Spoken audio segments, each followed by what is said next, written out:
L'économie, c'est comme le vélo. Tout est une question d'équilibre entre le travailleur et les actionnaires. Le travailleur bosse dur, dans des conditions difficiles. À l'arrière, l'actionnaire est heureux. Tout roule pour lui, parce qu'il a un allié de poids, la loi de 1996, appelée aussi la loi sur la norme salariale. Cette loi limite les salaires, mais permet aux dividendes de continuer d'exploser.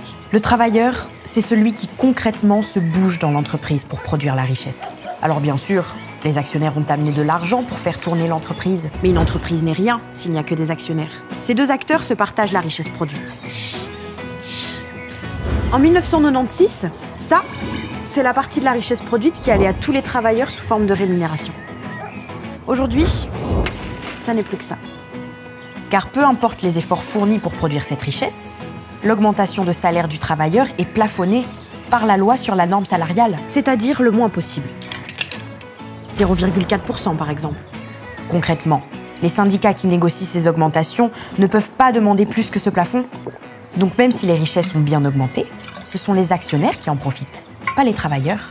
Et le pire, c'est que cette loi a été durcie par le gouvernement de Charles Michel en 2017. Aujourd'hui, on parle d'une augmentation de 0,4% pour les travailleuses et les travailleurs. Quand on gagne le salaire minimum, c'est 6,60 € brut par mois. Généreux. Alors oui, c'est la crise, mais ce sont les travailleurs qui se la ramassent. Aujourd'hui, il y a des secteurs qui s'en sortent bien, et là, on devrait pouvoir aller au-delà d'une misérable augmentation de 0,4%. Cette loi sur les salaires est injuste socialement et inefficace économiquement. Pour rétablir l'équilibre, la loi doit changer.